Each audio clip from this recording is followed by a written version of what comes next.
Hi, this is Amy for Citrus Twist, and today I am going to be making a bit of a divider for In My Life Crafted album.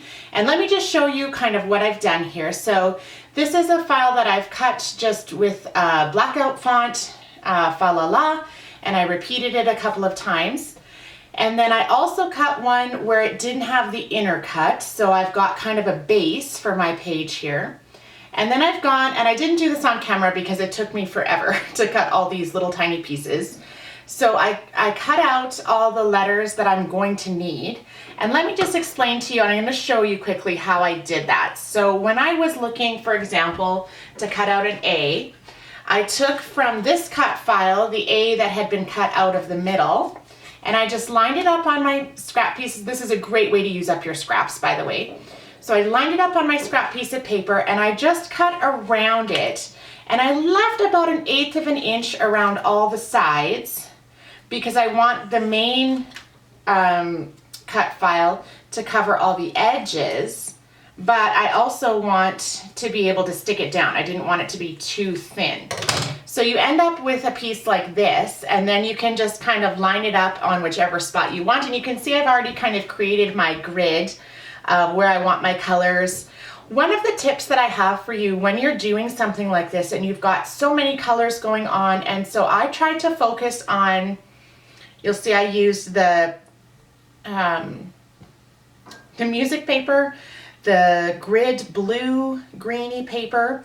This is a card from the main kit with all of the little measuring tapes on it, the snowflake, and then a couple of the bright reds, the deer and the star.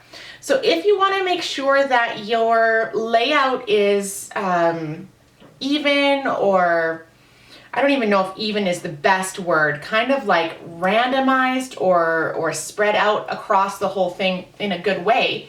One of the things, this is a trick I learned in quilting, is if you look at it and unfocus your eyes, which is, I know for some people that's really hard, but if you unfocus your eyes, what you'll see is, and what I'm seeing right now is I kind of have a block of red here and a block of red here. My blues are pretty well spread out, my pinks and my lights are pretty well spread out. But if I could break up these little blocks of red, I would be happier with that. And this may not 100% solve the problem.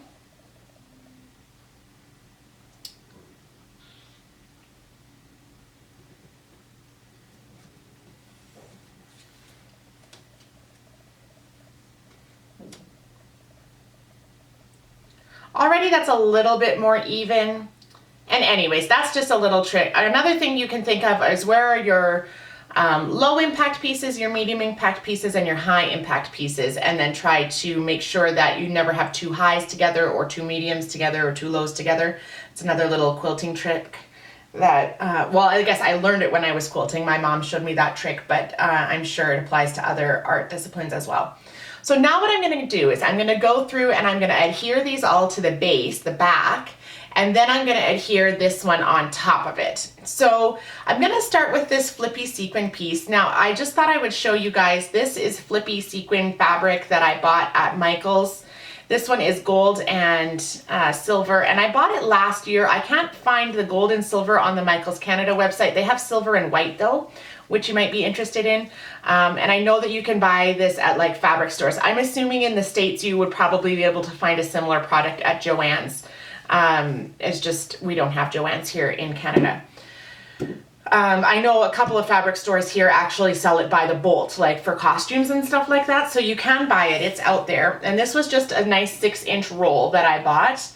But I cut a small piece, and I'm gonna do this one first because I'm a little bit nervous about the hangover on this A. So I'm gonna start with I'm gonna use red line tape for this. I tried some fabric adhesive on it the other day and it didn't stick as well as I hoped. So I'm hoping that I'm hoping to not pull out the glue gun. That's my main hope here. If all else fails, I'll pull out the glue gun, and I'm sure that that will keep it down. But I was kind of hoping to avoid that if at all possible. And on these other ones, I'm not feeling like I have to use red line tape for all of them, just because I know that this one's a bit of a tricky material. I have an idea that the red line tape will be the most effective at holding it down.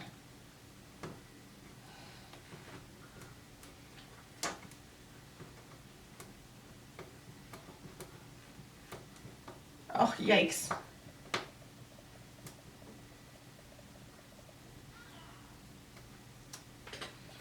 Okay, so now I'm going to be very, very careful to try and line this up in the way that I cut it.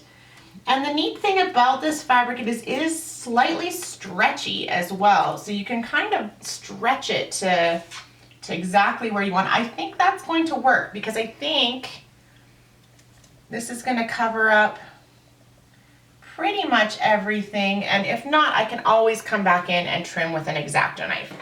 So now I'm gonna put you on fast forward here, and I'm gonna adhere all these other ones down in the pattern that I like, and I'll meet you back out on the other side.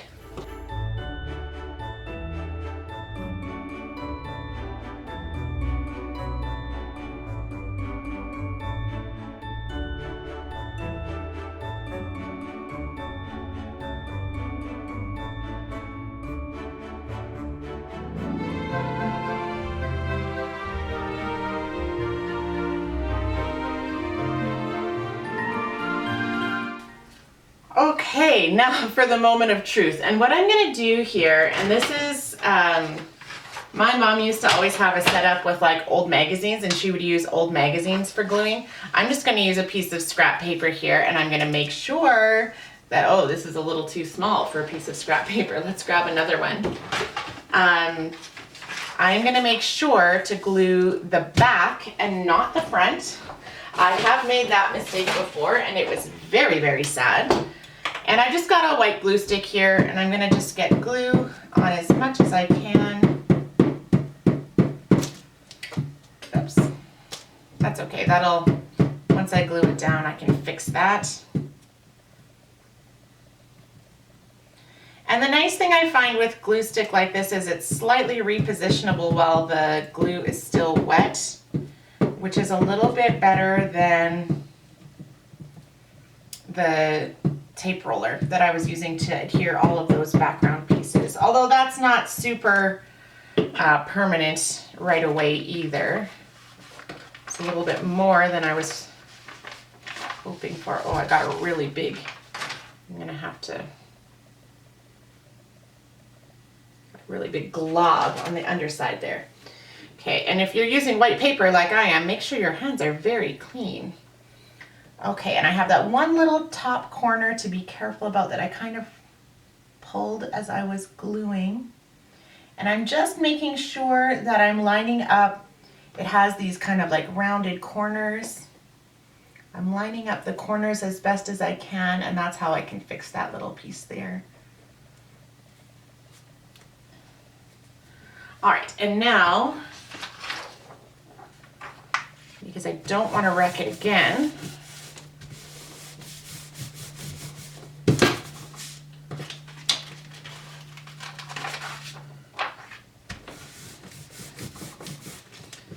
so I made the dimensions on this quite a bit larger than what I actually needed. You might have already noticed, you might be thinking, Amy, how are you going to get this in your Life Crafted album? And what I was going to do is use those little, these are so great. So these are available in the shop, and they come in a set of 10, I think. And I obviously haven't even taken mine out of the package yet.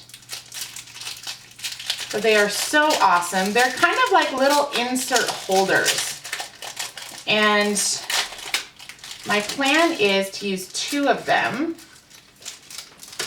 And I'm gonna cut my thing in half here. And so they're plasticky. They've got this big strip of adhesive on them, which I guess I didn't really think about that because I don't necessarily want to adhere. I can trim it. Okay, that's what I'm gonna do. But first thing I'm gonna do is I'm gonna take my paper trimmer, and this is gonna feel really stressful. I'm gonna cut it in half. Oh, just so you can see, there's the back. Okay, so I've got the front, and then I've got the back, and it's solid on the back. And Like I said, it ended up being about 8.5 was what I had sized my page to as I was designing it. So it's about 8.25 finished because I didn't quite fill my design to the very edge. So I'm gonna go right about there, which is about 4 and, oh, maybe that's a little too much. Okay, so now that I've got it cut in half, I'm going to attach it to my little page attachers. I'm gonna start with this one because it's a little bit more solid the whole way down. I think I'll have less trimming to do on the actual attacher.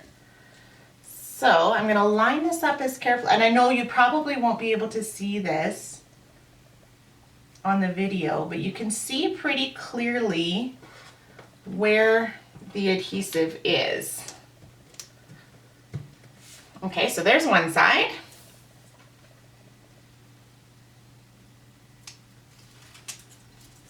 And now this one has to go the other way, don't forget. And again, I'm just gonna line, and I'm gonna try to make sure that it lines up with what I did on the other side.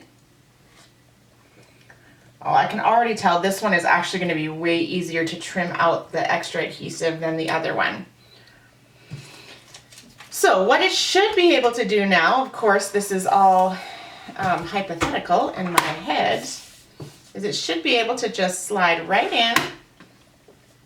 Oops, I forgot to put both of them. Slide right into the rings, and I've got this perfect divider. It looks so awesome. I'm very happy with how that turned out. Now, because it's Christmas, we might as well be a little bit extra. I am going to embellish it a little bit. I had some ideas on what I wanted to do, and I'm probably going to center my embellishments around the more neutral letters, like the ones that are a little bit less busy and a little bit. I'm wondering if I should use these puffy snowflake stickers. Those are kind of cute. I was kind of thinking about that little stocking. I thought about adding some of these tiny little phrases, but I'm not sure I'm going to do that. I think I'm going to stick with the puffy stickers here. And I love the idea of these little tiny snowflakes, except for that they're blue, which I don't really have a lot of blue on this page so far. Maybe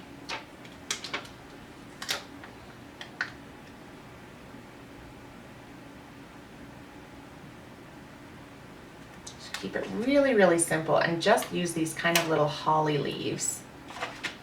And I don't want too much. I just wanted a touch, a hint of something. And I think this will do it for me. Of course, the never-ending saga of where should I put it. I'll rethink stickers over and over and over again. Oh yeah, I love that on the pink L. They're perfect.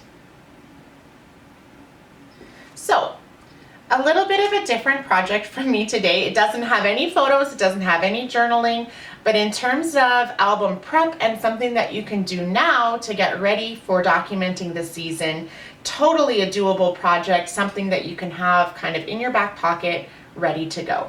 So I hope you enjoyed that project with me today, and we'll see you back in December for the documenting. Have an awesome day.